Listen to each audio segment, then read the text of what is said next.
अस्सलाम वालेकुम। मंजिल का मुसाफिर कासिम अली शाह आपके साथ, और ये आवाज़ है FM 98.6 की। सामीन, आप खैरियत से होंगे। हफ्ते का दिन है और रात 8 बज चुके हैं। हमारी आवाज़ को सुन रहे होंगे और यकीनन आप इंतज़ार भी कर रहे होंगे कि कोई मंजिल का मुसाफिर आज आएगा और आपकी मंजिल को मुमकिन बनाएगा, आपको मोटिवेट करेगा।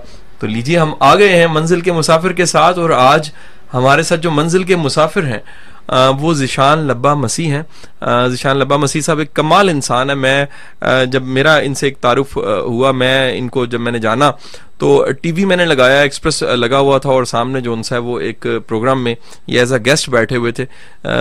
मेरी खुशी की इंतहा ना रही कि पाकिस्तान में ऐसी शानदार कहानियाँ भी मौजूद हैं जिनको सुन के, जिन लोगों को मिल के आपको ये यकीन आ जाता है कि मुमकिन है और कुछ करके दिखाया जा सकता है। ज़ीशान साहब ऐसे ही ज़बरदस्त इंसान है। इन्होंने जो PMS 5th बैच जोन सा था उसमें इन्होंने क्लियर किया एग्जाम्स, और जोन सा वो लाहौर में ही तैनात हैं ऑफिसर के तौर पे। ये तब एक बड़ी सुर्खी चली थी बेशुमार चैनल्स पे कि खाकरोब का बेटा जोन सा है वो जज बन गया। तो सामीन, वही कहानी आज आप सुनेंगे इस प्रोग्राम में। ज़ीशान लब्बा भी मसीह हमारे साथ हैं। सर अस्सलाम वालेकुम। वालेकुम सलाम। कैसे हैं जी? ठीक ठाक हैं जी? ठीक ठाक हूँ, बड़ा अल्लाह का शुक्र है। आप सुनाए? ठीक ठाक। बड़ा अल्लाह का एहसान। सर, आपने टाइम निकाला है, अरसे से देखें प्लानिंग चल रही थी और आज सामीन तक हम पहुंच ही गए, हमारी समातें पहुंच गई, हमारी आवाज़ पहुंच गई।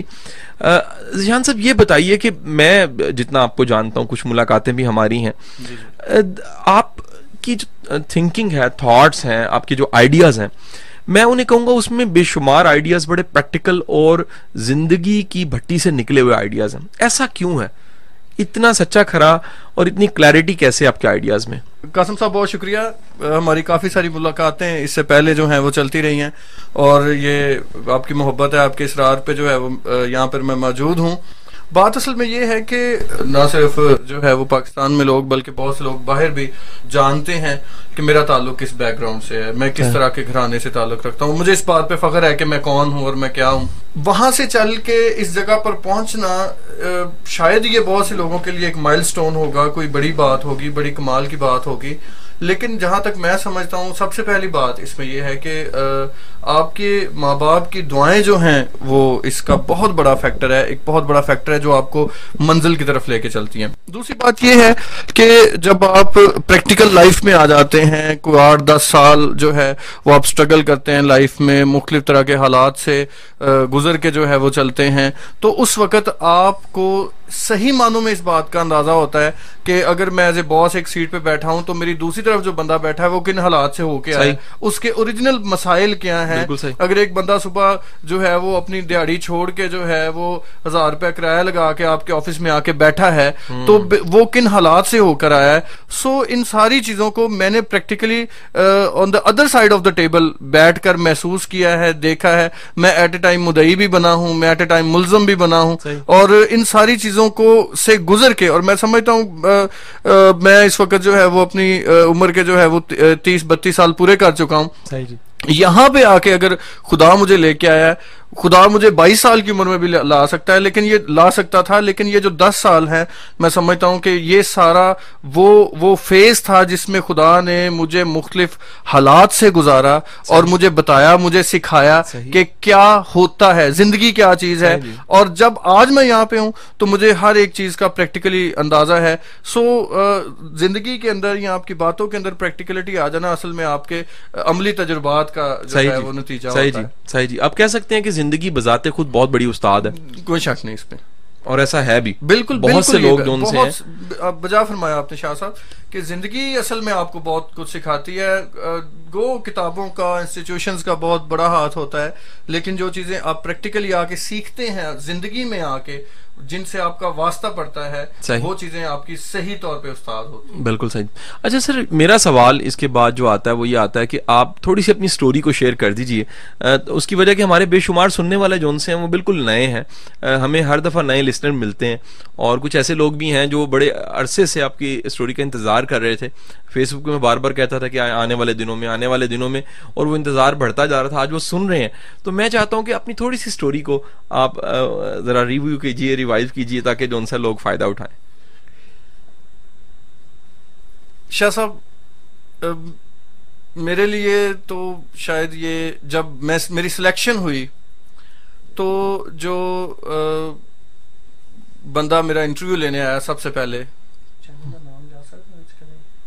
ले जा सकते, तो जियो टीवी के वो एंकर थे और उन्होंने मुझे कहा कि मैं कहा यार मैं तो क्रिश्चियन हूँ और मेरा बैकग्राउंड इस तरह का है, मतलब लोग सम टाइम एक्सेप्ट नहीं करते इस चीज को। वो कहता यार असल में आपका जो है वो कमाल ये नहीं है कि आप जो है वो टीचर थे 14 ग्रेड में तो आप जो है वो 17 ग्रेड के एक ऑफिसर हो गए हैं। आपका कमाल ये है, मैं एक बड़े हम्बल बैकग्राउंड से बिलोंग करता हूँ। मेरे वालिद साहब जो है वो उकाड़ा में बल्दिया में एक स्वीपर थे, आजकल वो रिटायर्ड लाइफ गुजार रहे हैं, बीमार हैं। मैं आपसे रिक्वेस्ट करूंगा उनके लिए दुआ भी कीजिएगा। तो उनकी मेहनत, मेरी माँ की मेहनत और मेरी माँ की दुआएं बस मेरे पूरे खानदान में समझ लें, क्योंकि 4 नस्लों तक, उससे पहले तो क्या होना, कोई पढ़ा लिखा बंदा नहीं, मैं अपने खानदान का क्या अपने मोहल्ले का वाहद ग्रेजुएट बंदा हूँ। और उसके बाद मैंने जो है वो टीचिंग शुरू कर दी। जब मैंने टीचिंग शुरू कर दी तो घर वाले समझ गए कि लो जी मुंडा नौकरी लग गया है, ठीक है जी। वो समझे कि शायद मैंने अपनी मिराज को पा लिया है। हाँ। मैंने मेहनत करना शुरू की, ट्यूशंस पढ़ाना शुरू की, दिन रात एक करके जो है वो ट्यूशंस पढ़ाई, माँ बाप की खिदमत करता रहा। सही जी। और मेरी वालदा जो है वो जो है वो कहती होती थी, माँ बाप मेरे साथ हैं, मैं उनकी खिदमत करता हूँ, मैं खुदा का शुक्र अदा करता हूँ कि ये मुझे शर्फ है कि मैं उनकी खिदमत कर रहा हूँ। सही जी। सो वो कहती होती थी कि बेटा रब तेनू उच्चे ओहदे दवे, रब तेनू गड्डियां दवे, रब तेनू नौकर चाकर दे। और मैं बड़ा हैरान होता था और दिल में सोचता था कि मेरी माँ कितनी मासूम है, कितनी कमली है।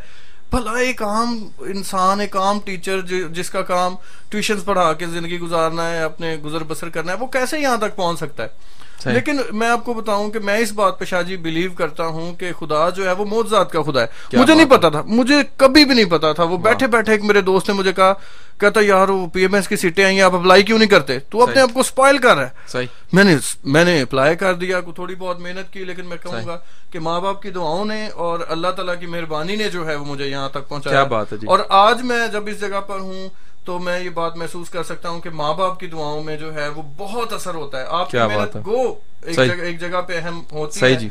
लेकिन उसको जो बूस्ट करने वाली चीज है, उसको जो तड़का लगाने वाली चीज है, वो माँ बाप की दुआएं। बड़ा आला जी। अच्छा सर, कोई ऐसी इंस्पिरेशन इस सारी कहानी में जहां आप कहते हैं कि वो टर्न हो गया सारा कुछ ना जी, या मैंने सोच लिया कि अब मैंने कुछ करके दिखाना है?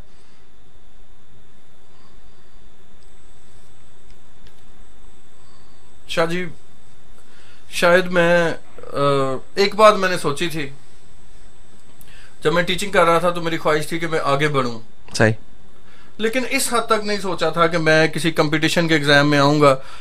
मेरे साथ कुछ, जिन दिनों में पीएमएस का एग्जाम दे रहा था, तो कुछ ऐसे वाकयात हुए, मुझे जो है वो किसी गलत तौर पे मुख्तलिफ तरह से जो है लिटिगेशन में, मुकदमों में उलझा दिया गया। तो मैं बड़ा ही परेशान रहा उन दिनों में। और मुझे अच्छे तरीके से याद है कि अदालत के उस अहाता में गुजरते हुए मैंने ये बात सोची थी कि आज तू गलत तौर पे फंसाया गया है, और अगर तेरे हाथ में कुछ ऐसी बात होती, तू कोई ऐसी चीज होती, तो शायद लोग तेरी तरफ देख के तुझे जो है सही भी हो तो तुझे कुछ नहीं कहेंगे। बिल्कुल सही। सो एट दैट टाइम मैंने सोचा नहीं यार कुछ करना है। सही जी। मेरा ख्याल है वो एक ऐसा टर्निंग पॉइंट था। मतलब फिर एक और अहम बात मैं आपको बताना चाहूंगा कि मैंने जो है वो एग्जाम छोड़ देने की ठानी थी। अच्छा जी। डेट शीट आई, मैंने अपनी मदर से कहा, मैंने कहा मैं नहीं पेपर देने, मेरी तैयारी नहीं है। सही। एंड शी सेड नहीं बेटा, मेरी बड़ी ख्वाहिश है, तू जा पेपर दे आ, कोई बात नहीं, चलो कोई बात नहीं, तू ना पास होएगा तो पेपर दे आ एक दफा। सही जी। तो एक दफा फिर मेरी मदर की जो है वो दुआएं यहाँ पे और उनकी जो है उनका हुक्म था, मैंने सारा कुछ छोड़ा, पेपर देने आ गया। ये जो है ये शायद ये सारी चीजें जो हैं ये मिलजुल कर कोई ऐसा इन्होंने मटेरियल बनाया, कुछ ऐसा किया कि आज जो है वो मैं यहाँ पर मौजूद। बहुत आला जी, बहुत आला। सामीन आप हमें सुन रहे हैं, मंजिल का मुसाफिर प्रोग्राम है, और आज हमारे साथ जो मंजिल के मुसाफिर हैं ज़ीशान लब्बा मसीह, इनकी स्टोरी को आज हम लेकर चल रहे हैं। साथ रहिएगा, एक गाना सुनते हैं और इस ब्रेक के बाद जब वापस आएंगे तो अपनी बात को आगे चलाएंगे।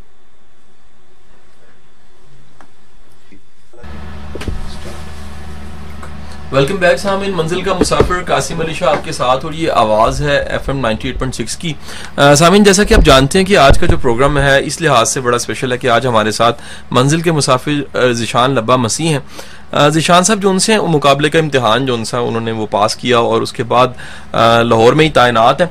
ख़ास बात यह है कि ये मतलब इनकी जो बैकग्राउंड है उन टफ हालात से निकल के इस कामयाबी तक पहुंचना बहुत बड़ी अचीवमेंट है। बाज़-औक़ात एक जो पर्सन होता है उसकी अचीवमेंट पूरी कम्युनिटी की अचीवमेंट होती है, और ये मैं समझता हूँ मिनॉरिटीज़ में बहुत बड़ी सक्सेस है कि एक स्टूडेंट जो सा पढ़ते हुए मेहनत करते हुए एक मकाम तक पहुंच जाता। अच्छा ज़िशान साहब, ये बताइएगा कि आप इससे पहले तदरीस के साथ वाबस्ता थे, जी जी, आप टीच करते थे जी। तो टीचिंग एक बड़ी उसमें एक कशिश है, मकनसीयत है। जो बंदा टीचिंग का होके रहता है वो फिर कहीं नहीं जा सकता। बिल्कुल सही फरमा रहे हैं। जब आपने टीचिंग को ज्वाइन किया फिर छोड़ा तो आपको वापस नहीं याद आती टीचिंग की? बिल्कुल जी, मैं बहुत मिस करता हूँ। मैं आज भी इस बात को कहता हूँ कि टीचिंग जो है बड़ा इनोवेटिव किस्म का काम है, और जब मैंने कोई 7-8 साल गवर्नमेंट के अदारों में और मुख्तलिफ इंस्टीट्यूशंस में मुख्तलिफ लेवल्स पे पढ़ाया है, तो आज भी मैं इस बात को मिस करता हूँ कि एक लिहाज से आज़ाद काम है, आप अपना पीरियड पढ़ाएं, अपना टाइम लें, और उसके बाद जो है वो आप फारिग हैं। और इसके अलावा और मैं समझता हूँ कि ये एक बड़ा इनोवेटिव, बड़ा इंटरेस्टिंग और बड़ा ज़बरदस्त किस्म का काम है। लेकिन फिर मैं ये बात कहना चाहूँगा कि हर इंसान की ज़िंदगी में खुदा के कुछ प्लान्स होते हैं।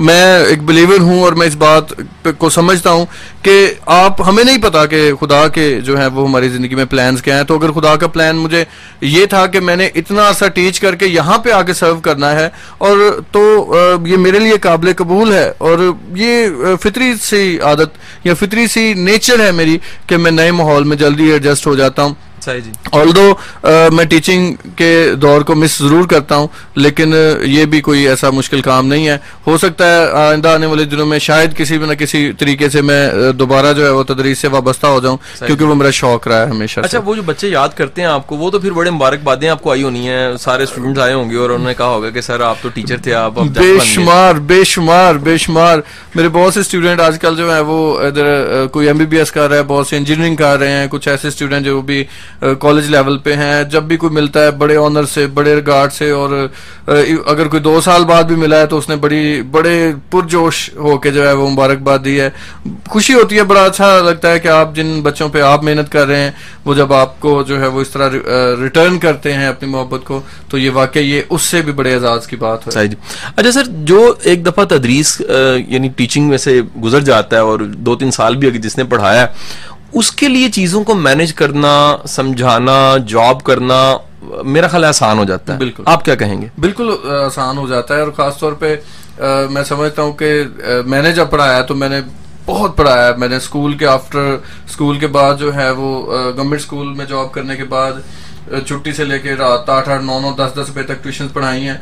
तो चीजों को आसान करना इंसान खुद ब खुद सीख जाता है। ये भी एक प्रैक्टिकल रियलिटी है कि जब आप हालात में से गुजरते हैं तो आप उनके मुताबिक एडजस्ट होना सीख जाते हैं। बहुत आला। आपका फेवरेट सब्जेक्ट कौन सा था जी? मैं बायो पढ़ाता रहा हूँ। अच्छा जी। और बायो ही मेरा फेवरेट सब्जेक्ट था, जिसको मैंने पढ़ा भी है, पढ़ाया भी है। बहुत आला। तो बहुत आला जी। इंग्लिश के साथ मेरी रगबत रही है। वैसे तो हम अक्सर कहते हैं कि साइंस पढ़ने वाले लोग जो हैं वो बेअदब होते हैं, क्योंकि अदब से लगाव नहीं होता ना उन्हें। तो बेअदब होने के बावजूद इंग्लिश लैंग्वेज से जो है वो मेरा थोड़ा सा रुझान रहा है। इसके बस यही 2 सब्जेक्ट जो है मैंने पढ़ता और पढ़ाता रहा। अच्छा सर, आपने एजुकेशन सिस्टम को देखा, बिलखसूस जो शख्स गवर्नमेंट स्कूल में पढ़ा लेता है, मैं समझता हूँ कि वो असल चेहरा तालीम का और तालीम के निज़ाम का देख लेता है। तो असल चेहरा देखने के बाद आपने क्या कमियां और कोताहियां देखी जिनको बेहतर होना चाहिए? शाह जी, बहुत सी बातें जो हैं वो इस ज़मन में मेरे पास हैं। मैंने कोई 6 साल गवर्नमेंट के इदारों में पढ़ाया है। मैंने गवर्नमेंट स्कूल से ही एक मैट्रिक किया, सही, और कोई मैं 7-8 साल बाद जब अपनी तालीम मुकम्मल करके 1-2 प्राइवेट स्कूल्स में पढ़ा के जब मैं गवर्नमेंट स्कूल में पहुंचा हूं तो मुझे ऐसे लगा है कि मैं आज भी 10 साल पहले वाली जगह पे दोबारा आ गया हूँ। मतलब दूसरे लफ्जों में कह लें कि ये सारी पॉलिसीज और ये सारी इनोवेशंस, IT और ये गवर्नमेंट स्कूलों के निजाम का कुछ भी नहीं बिगाड़ सके।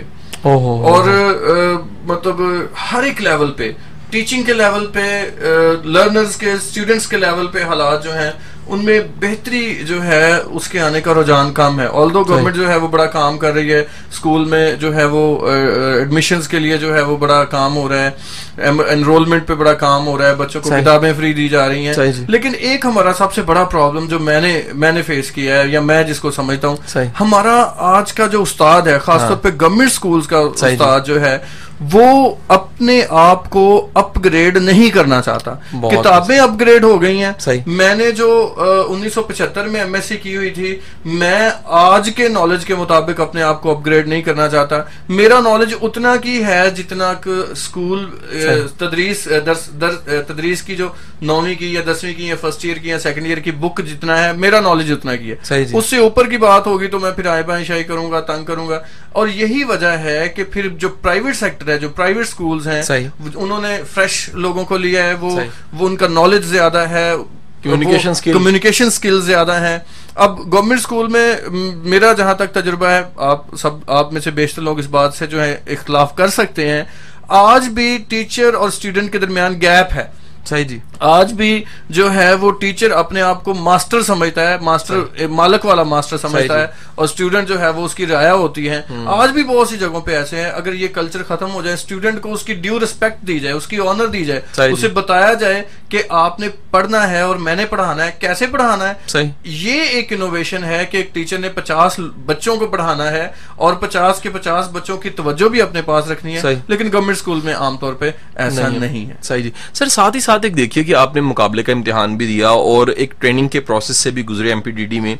आपने देखा होगा कि हमारी कई स्किल्स बेहतर की जाती हैं इन ट्रेनिंग्स में। बिल्कुल सही बात है। टीचिंग में एक अलमिया ये है कि जो टीचर है उसकी कम्युनिकेशन स्किल, यानी जिससे काम करना है, जिस हथियार और औजार से उसने काम करना है, प्रोडक्शन देनी है, प्रोड्यूस करना है, डिलीवर करना है, वही बड़ी वीक होती है बहुत ज्यादा। और बहुत से ऐसे टीचर हैं जो जिशान भाई पढ़ा नहीं सकते। बिल्कुल सही बात। कम्युनिकेशन उनकी बड़ी वीक है। बिल्कुल सही बात। तो आपके ख्याल में टीचर को कैसे बेहतर किया जा सकता है? देखिए, मैं समझता हूँ कि ऑल्दो गवर्नमेंट ने टीचर्स की जो है वो अपॉइंटमेंट के फौरन बाद उनकी ट्रेनिंग का इंतजाम किया है, लेकिन एक अलमिया और ये है कि उनकी भी ट्रेनिंग करवाने वाले टीचर्स ही हैं, वही टीचर्स हैं जो सीनियर हो चुके हैं। और मतलब मैं यहाँ पे ये जरूर कहना चाहूंगा, और मैं इस बात को अक्सर अपने दोस्तों में बैठ के करता हूँ, कि बहुत से टीचर्स ऐसे हैं जो पे सीनियर हो जाते हैं। ठीक है जी। कोई कम्युनिकेशन स्किल नहीं, कोई जो है वो अपने नॉलेज में बेहतरी नहीं है, सिर्फ सर्विस के वाइज और एज वाइज जो है वो सीनियर हो जाते हैं। और जब वो 17 या 16 ग्रेड में पहुंचते हैं तो वो एलिजिबल हो जाते हैं कि वो ट्रेनर्स बन जाएं, वो टीचर ट्रेनर बन जाते हैं, और जो कुछ उन्होंने अपनी सर्विस में कमाया होता है वही आगे जो है इनकॉर्पोरेट करने की कोशिश करते हैं। मैं समझता हूँ यहाँ पे कि टीचर ट्रेनिंग के लिए कुछ स्किल्ड ट्रेनर्स जो हैं वो लेने चाहिए, जो कि प्रोफेशनल ट्रेनर्स हों, जिनका काम यही हो कि वो ट्रेनिंग करवाएं। और सबसे अहम बात, टीचर्स के अंदर अगर कम्युनिकेशन स्किल्स बेहतर होंगी तो वो बेटर जो है वो परफॉर्म कर सकेगा। और कम्युनिकेशन स्किल्स ना होने की वजह से बच्चों के अंदर और टीचर्स के अंदर गैप आता है, जो कि टीचर को नहीं पता होता कि क्या मसला हो रहा है, बच्चे क्यों नहीं पढ़ रहे, रिजल्ट क्यों नहीं दे रहे, लेकिन एक्चुअली उसकी वजह ये होती है कि वो कम्युनिकेट ही नहीं कर पा रहा। बहुत अलमिया जी। सर ये बताइए कि साथ ही साथ में ये सवाल भी बनता है कि जो बच्चा है, वही बच्चा, आज का बच्चा कल को टीचर बनना है जी, उसको कोई रोल मॉडल नहीं मिला, उसको इंस्पायरेशन नहीं मिली, कल को वो टीचर बनेगा तो मेरा ख्याल है कि वो भी इंस्पायर नहीं कर पाएगा। बिल्कुल सही कह रहे हैं, मैं बिल्कुल इस बात से एग्रीड हूं। लेकिन एक थोड़ा सा और यहाँ पे मैं शाजी बात को ऐड करना चाहूंगा कि गवर्नमेंट स्कूल से एक बच्चा अगर बहुत सी, मैं इस बात पे बिलीव करता हूँ, कुछ इनबिल्ट आपके अंदर सलाहियतें भी होती हैं। कोई एक्स्ट्रा ऑर्डिनरी बच्चा जब गवर्नमेंट स्कूल से निकल जाता है, आमतौर पर यही समझा जाता है गवर्नमेंट स्कूल में बस एवं नल्ले दल्ले ही होते हैं, लेकिन बड़े बड़े अच्छे आज भी स्टूडेंट्स जो है वो निकलते हैं, वो अच्छे कॉलेजेस में जाते हैं, स्कॉलरशिप पे अच्छी यूनिवर्सिटीज में जाते हैं, वो उनके माहौल को जल्दी अडॉप्ट कर लेते हैं। लेकिन उन बच्चों का, ये तो एक एक्स्ट्रा ऑर्डिनरी केस है ना, उन बच्चों का जो दरमियाने तबके के हैं, जो कि सही तरीके से उस तरह जो है वो बूस्ट नहीं कर सकते, उनके लिए डेफिनेटली कोई ना कोई हाथ पकड़ के चलाने वाला होता है। और जब उन्हें हाथ पकड़ के चलाने वाला कोई नहीं होगा तो मैं आपको तो एक मैं आपको फैक्ट की बात बताऊं कि गवर्नमेंट स्कूल के जो पास आउट्स हैं उनमें से मैक्सिमम जो है वो ड्रॉप आउट हो जाते हैं, वो आगे जाके चलते ही नहीं है। ऐसा है क्योंकि बेस में जो है वो प्राइमरी लेवल पे और मिडिल लेवल पे और सेकेंडरी लेवल पे उनको उस तरह से गाइड ही नहीं किया जाता, उनकी जो एबिलिटीज को पॉलिश नहीं किया जाता है, उन्हें किसी इनोवेशन की तरफ जो है वो नहीं लेके आया जाता है, रट्टे की तरफ लाया जाता है और गाइड लगवा दीजिए, फलां गाइड लगवा लें, फलां मॉडल पेपर लगवा लें, फलां लगवा लें।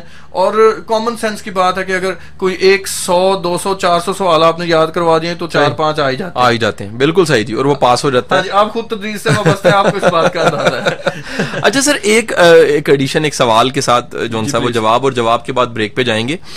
ये सवाल कि मैंने देखा सर इंटरनेट पे दुनिया ने बड़ा काम किया है, उन्होंने पूरी पूरी फिजिक्स की पूरी पूरी केमिस्ट्री के कंसेप्ट जो उनसे हैं खान एकेडमी की शक्ल में और बाकी चीज़ों की शक्ल में इंटरनेट पे 4-5 हज़ार वीडियो मौजूद है, जी जी, बड़े आला किस्म के लेक्चर मौजूद है। क्या ये अलमिया नहीं है कि सब चीज़ें होने के बावजूद हमारा तालिब इल्म इसको सर्च नहीं करता? देखें, मैं आपकी बात से इत्तेफाक करता हूं कि इंटरनेट पे बड़े बड़े अच्छे और काबिल असातिज़ा ने बड़े बड़े अच्छे लेक्चर जो हैं वो डाउनलोड वो रिकॉर्ड करवा के रखे हुए हैं, लेकिन मेरा क्वेश्चन ये है कि क्या वो एक क्लासरूम का मुतबादल हो सकते हैं? सबसे बड़ा सवाल है। दूसरी बात कि हर बच्चे का, हर एक लर्नर का, हर एक स्टूडेंट का जहन मुख्तलिफ बातों पे फोकस कर सकता है। क्या किसी इंस्टेंट क्वेश्चन का जो मेरे जहन में आता है लेक्चर को सुन के जवाब मिल सकता है? नहीं। सो अगेन फिर बात वहीं पे आ जाती है कि क्लासरूम का माहौल और वो बंदा जो क्लासरूम में पढ़ा रहा है इंस्टेंटली आपके क्वेश्चंस को रिप्लाई कर रहा है या नहीं कर रहा है, वो एक अलग केस है। वो असल में जो है वो रियल लर्निंग है। ये चीजें ये सेकेंडरी तो हो सकती हैं, हेल्पफुल तो हो सकती हैं, लेकिन प्राइमरीली इनको यूज नहीं किया जा सकता। बिल्कुल सही जी। सामिन साथ हैं आप, हमारे मंजिल का मुसाफिर प्रोग्राम है और आज मंजिल के मुसाफिर ज़िशान लब्बा मसीह हैं। एक ब्रेक लेते हैं, ब्रेक के बाद वापस आते हैं, गाना सुनिए और फिर वापसी। बेहतर सी सेशन ब्रेक लाओ की हो गया नहीं वो चलता जाएगा सी दोबारा कंटिन्यू तो कर ਉਹਨੂੰ ਕੱਟ ਪੇਸਟ ਕਰ ਲੈਣਗੇ। ठीक हो गया। जबरदस्त, बड़ा जबरदस्त ਜਿਹੜੀ ਚੀਜ਼ਾਂ ਟੱਚ ਕਰਨਾ ਸੀ ਨਾ ਕੀਤਾ ਉਹਨਾਂ ਮੈਂ ਮਾਈਨੋਰਿਟੀਜ਼ ਦੇ ਉਹਨਾਂ ਮੈਂ ਮਾਈਨੋਰਿਟੀਜ਼ ਨੂੰ ਟੱਚ ਕਰਾਂਗਾ, ਉਹਨਾਂ ਦੇ ਇਸ਼ੂਜ਼ ਮਸਲੇ ਚੀਜ਼ਾਂ ठीक है। वो ना थोड़ा ਜਿਹਾ ਮੈਨੂੰ ਦੱਸ ਦਿਓ ਮਸਲਾ। ਨਹੀਂ ਮਤਲਬ ਜਿਹੜੇ ਮਸਾਇਲ ਜ਼ਿਆਦਾ ਆਉਂਦੇ ਨੇ और ਉਹਨਾਂ ਨੂੰ ਐਡਰੈਸ ਆਬਵੀਅਸਲੀ ਗਵਰਨਮੈਂਟ ਜਿਸ ਤਰ੍ਹਾਂ ਸੇ ਕੀਤਾ ਜਾ ਰਿਹਾ ਨਹੀਂ ਕੀਤਾ ਜਾ ਰਿਹਾ। ਇੱਕ ਬੜਾ ਵੱਡਾ ਮਸਲਾ ਮਾਈਨੋਰਿਟੀ ਚ ਲੀਡਰਸ਼ਿਪ ਕੋਈ ਨਹੀਂ ਹੈ, प्रॉपर लीडरशिप नहीं है। ਤੁਸੀਂ ਇਹ ਗੱਲ ਤੋਂ ਮੈਂ ਤਾਂ ਬੜਾ ਕੁਝ ਬੋਲ ਸਕਦਾ ਪਰ ਰਹਿਣ ਦਿਓ ਕਿ ਨਾ ਕਾਹਦੀ ਥੋੜੀ ਗੱਲ ਉਹਦੀ ਰੀਜ਼ਨ ਪਤਾ ਕੀ ਹੈ ਸਰ, ਕਨਵੇ ਤਾਂ ਹੋਣੀ ਚਾਹੀਦੀ। ਹਾਂ ਕਨਵੇ ਤਾਂ ਹੋਣੀ ਚਾਹੀਦੀ करने सर। वेलकम बैक सामिन, मंजिल का मुसाफिर कासिम अली शाह आपके साथ और ये आवाज़ FM 98.6 की है। सामिन आज मंजिल के मुसाफिर हमारे साथ ज़िशान लब्बा मसीह हैं। ज़िशान का कमाल यह है कि इन्होंने 1-2 साल पहले की बात है मुकाबले का इम्तिहान पास किया और तैनात हुए लाहौर में। साथ ही साथ तमाम चैनल्स ने इस बात को बड़ा हाईलाइट किया, बिलखसूस जावेद चौधरी साहब ने तो अपने प्रोग्राम में बुलाया और इनकी स्टोरी जोन सी है वो कौम तक पहुंचाई कि कैसे जोन सा है वो एक खाकरोब का बेटा इतने मुश्किल हालात में पढ़ते हुए आखिरकार जोन सा वो जज बन गया। ज़िशान साहब ये बताइए कि जिस बैकग्राउंड की हम बात कर रहे थे, पाकिस्तान में मिनॉरिटीज़ को हक भी मिल रहे हैं लेकिन बहुत से चैलेंज का सामना भी करना पड़ रहा है, बिलखसूस ग्रूमिंग के अतबार से, बिलखसूस सेल्फ इस्टीम जो डैमेज होती है और बेशुमार तरह के क्रिटिसिज्म फेस करने पड़ते हैं। आप क्या समझते हैं कि जो मिनॉरिटीज़ हैं उनसे निकल के कामयाब होना मुश्किल नहीं है किसी भी शोबे में, एजुकेशन, बिजनेस या किसी भी शोबे में? शाह जी किसी हद तक तो ये बात ठीक हो सकती है कि मिनॉरिटी से बिलोंग करते हुए आपको बहुत सी जगहों पे प्रॉब्लम्स फेस करनी पड़ती हैं, लेकिन मैं ये समझता हूँ कि ये कोई सेट रूल नहीं है। हर जगह पे हर तरह के लोग होते हैं। आप ये नहीं कह सकते कि आप मिनॉरिटी में हैं तो लाजमी ही आपको प्रॉब्लम्स फेस करना पड़ेंगे। ऑल्दो बहुत से मसाइल हैं हमारे मिनॉरिटीज़ के, मिसाल के तौर पे हमारे लेवल पे हम इस वक्त लाहौर में हैं। मैं यहाँ पे ये ज़रूर कहना चाहूँगा कि लाहौर का माहौल मिनॉरिटीज़ का और एक किसी पसमानदा शहर का जो लाहौर के इर्द गिर्द हैं या लाहौर से दूर है, उकाड़ा या उससे और आगे चलते जाएं, उनका माहौल बिल्कुल मुख्तलिफ है। यहाँ पे अच्छे खासे पढ़े लिखे क्रिश्चियंस या जो है वो अकलीती लोग मौजूद हैं, लेकिन दूसरे इलाकों में तालीम जो है ये सबसे बड़ा इशू है हमारे मिनॉरिटीज़ का। और यहाँ पे मैं एक बात ज़रूर शेयर करना चाहूँगा, एक बहुत बड़ा अलमिया हमारे मिनॉरिटी के इंस्टीट्यूशंस का। आप जानते हैं कि हमारे मिनॉरिटी के काफ़ी तालीमी इदारे जो हैं वो मौजूद हैं और आज भी बहुत से लोग, मेजॉरिटी के लोग, मुस्लिम लोग जो हैं वो अपने बच्चों को वहाँ पे दाखिल करवाते हैं और फ़ख्र समझते हैं कि उन्हें दाखिल करवाया जाए। फिर इसके साथ साथ जो है और इस बात को भी समझा जाता है कि ये इदारे बच्चे को बेहतर जो है वो ग्रूमिंग देते हैं। लेकिन प्रॉब्लम ये है कि चूंकि वो अदारे चर्च के नाम पे हैं, वो अदारे क्राइस्ट के नाम पे हैं, उनमें कहीं ना कहीं जो है वो जीसस का नाम या मेरी का नाम आता है, लेकिन अफसोस की बात यह है कि वहां पे जो क्रिश्चियन बच्चे हैं, जो मसीही बच्चे हैं, उनकी तादाद आटे में नमक के बराबर भी नहीं। अच्छा, बिल्कुल। उसकी एक वजह यह है कि अगर मैं उकाड़ा की बात करूं, चूंकि मैं उकाड़ा से बिलोंग करता हूं, तो अगर कोई अच्छा स्कूल जो है वो 2,000 रुपए या 3,000 रुपए बच्चे से फी ले रहा है, कोई मिशनरी अदारा, और अगर एक गरीब शख्स जो है, जो मिनॉरिटी से बिलोंग करता हो, जिसका पेशा जो है वो जो है वो स्वीपिंग हो, वो कैसे अफोर्ड करेगा कि अपने बच्चे को इतने महंगे मिशनरी स्कूल में जो है वो भेजे? एक बात। अब होता ये है कि वो भेज नहीं सकता, और खैर से हमारे जो लीडर्स हैं वो इतनी पेन नहीं लेते कि जिसके नाम पे, चर्च के नाम पे ये स्कूल है, ये अदारा है, इनमें मिनॉरिटीज के बच्चों की कुछ सीट से फिक्स कर दें। ऐसा होना चाहिए। मैं इस आपके इस रेडियो के प्लेटफॉर्म पे ये जरूर रिक्वेस्ट करूंगा, ये जरूर डिमांड करूंगा कि इन अदारों के अंदर जो है मिनॉरिटी के स्टूडेंट्स का एक रेशो होनी चाहिए, एक कोटा होना चाहिए कि ठीक है भाई, हमारा भी हक है बिल्कुल सही के ऊपर, लेकिन असल में ऐसा नहीं है। अब होता ही है कि बच्चा जो है वो गरीब आदमी जो है वो अपने बच्चों को जो है वो गवर्नमेंट स्कूल्स में जो है वो करवा देते हैं, और मैं आपको ये बात कहना चाहूंगा कि फीस माना जो है वो मिनॉरिटीज के लिए जो है वो बच्चों के लिए खास तौर पे जो है वो कोई इतने सूटेबल हालात नहीं है। मैं मतलब मजीद इसकी डिटेल में नहीं जाना चाहूंगा, लेकिन जब इस तरह के हालात हो गए तो हमारे बच्चे जो हैं वो माली तौर पे तो हम वैसे ही पीछे होते हैं। जब हालात हमें बेहतर नहीं मिलते तो फिर तालीमी तौर पे भी पीछे रह जाते हैं। और मैं यहाँ पे अफसोस से कहना चाहूंगा कि हमारे लीडर्स जो हैं वो इस बात की, जो मजहबी लीडर्स हैं, जो स्कूल्स को चला रहे हैं, वो इस बात की कोई ऐसा पेन नहीं लेते। सही जी। अच्छा, साथ ही साथ ये प्रॉब्लम्स नहीं आते कि जब बंदा सोसाइटी में सर मूव करता है, तो यकीनी बात है कि अपॉर्चुनिटीज जो सी हैं वो थोड़ी सी दूर हो जाती हैं मिनॉरिटी की बेस पे। ऐसा है? नहीं, अगर तो आप गवर्नमेंट जॉब की बात करें तो मैं आपको एक बात बताता हूँ। मेरे साथ हम लोग जो है वो PMS के 78 जो है वो सीट्स थी। सही जी। उसके अंदर कोटा, अगर मिनॉरिटी कोटा की बात करें तो उसके अंदर 5% के लिहाज से 4 सीट्स बनती। सही जी। दे वर अनाउंस्ड। लेकिन मैं वाहद एक शख्स था जो मिनॉरिटी में से आया, बाकी 3 सीट्स जो हैं वो मिनॉरिटी का कोटा जो है वो फिल नहीं हुआ।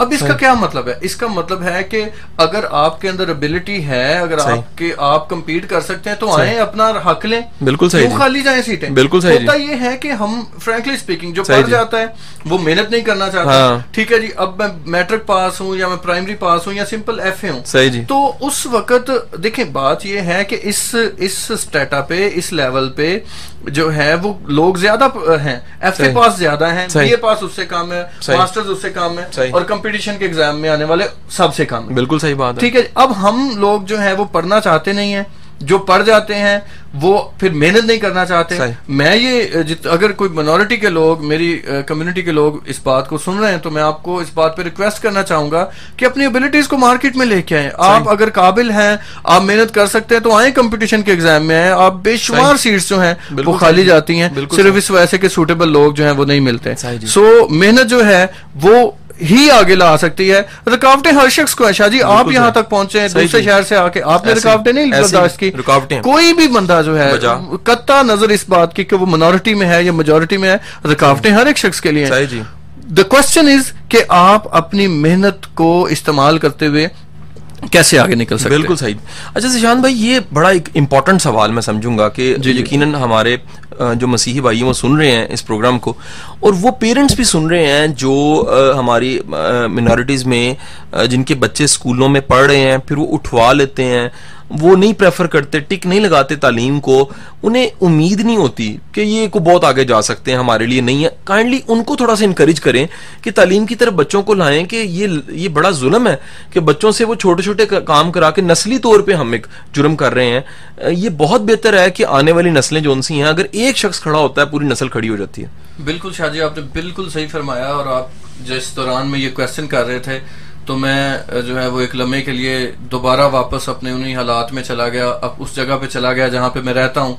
मैं जिस जगह पे उकाड़ा में रहता हूँ, मेरा आबाई घर है, वहाँ पे बिल्कुल सेम सिचुएशन है। लोग इतने होपलेस हैं, वो कहते हैं जी कि मतलब आज से 3 साल पहले कि यार क्या कर लोगे आप पढ़ के, बच्चे ने पढ़ के की कर लेना, और अगर पढ़ेंगे, चलो अगर काम करेंगे तो कुछ ऐड ही करेंगे ना। माली हालात मैं इस बात को तस्लीम करता हूँ कि खराब हैं, लेकिन एक कुर्बानी, मेहनत आपको जो है वो फर्श से उठा के अर्श पे पहुंचा सकती है। बिल्कुल सही। और मैं भी वैसे ही खानदान से बिलोंग करता हूँ। मेरे माँ बाप ने, मेरी माँ ने, मेरी वालदा ने ये डिसीजन लिया कि नहीं, हमने ये हकीर काम किया है, हम अपने बच्चों से नहीं करवाएंगे। क्या बात है, ठीक है जी। और जो है वो उन्होंने हम पे मेहनत की, उन्होंने हम पे पढ़ाया।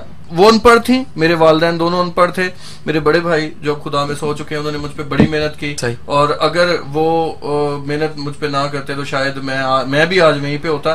लेकिन बात सिर्फ ये थी, सिर्फ क्वेश्चन ये था कि आया आपने इस बात को डिसाइड किया है कि आप जो है वो आप क्या करना चाहते हैं। सिलेक्शन हमारी है। सही जी। खुदा का शुक्र है, अब मैं जब अपने घर में जाता हूँ वापस, तो उन्हीं लोगों में जब उठता बैठता हूँ, उन्हीं लोगों में जब जाता हूँ, तो लोग इस बात को देख के उन्हें अब यकीन आ गया है कि ऐसे हो सकता है। बिल्कुल सही। उन्हें अब यकीन आ गया है कि अगर बच्चों को पढ़ाया जाए तो बच्चे जो हैं वो किसी अच्छे मुकाम पे पहुंच सकते हैं। तो मैं समझूंगा कि अगर खुदा ने मुझे यहाँ पे ला के रखा है, तो अगर खुदा का ये इंतजाम है, तो यकीनन जो है वो मेरी मामूली सी गवाही से जो है बहुत से लोग जो हैं वो आगे बढ़ सकते हैं। बहुत से वालिदैन जो अपने बच्चों को नहीं पढ़ाते, वो अपने बच्चों को पढ़ा सकते हैं, क्योंकि एक सख्त फैसला, एक मुश्किल फैसला आपको आपके मुस्तकबिल को कहीं से कहीं जो है वो ले जा सकता है। बहुत ज़बरदस्त जी। सामिन, आपने आज का हमारा प्रोग्राम सुना जो कि मंजिल के मुसाफिर के टाइटल से, और आपकी मोटिवेशन के लिए था, बेशुमार लोगों की मोटिवेशन के लिए था, बिलखसूस हमारे मसीही भाइयों की मोटिवेशन के लिए था कि वो ये जाने और वो ये समझें कि तालीम कितनी ज़रूरी चीज़ है और तालीम के ज़रिए कितना बड़ा इनकलाब लाया जा सकता है। सामिन, अपना बहुत सा अपने ख्याल रखना है, और साथ ही साथ ये एक यकीन अपने अंदर ज़रूर पैदा करें कि अगर आप कदम उठा लेते हैं तो मंजिलें दूर नहीं होती, उधर से मंजिलें भी कदम उठा लेती हैं, फिर रास्ते सिमट जाते हैं, और एक ना एक दिन आखिरकार आप ज़रूर ज़रूर मंजिल और उस मकाम तक पहुंच जाते हैं जिसको कभी आपने तय किया था। अपना बहुत सा ख्याल रखिएगा, अपनी दुआ में मुझे और ज़िशान साहब को याद रखिएगा। अल्लाह आपको सलामत रखे और आसानियाँ बांटने की तौफीक अता फरमाए।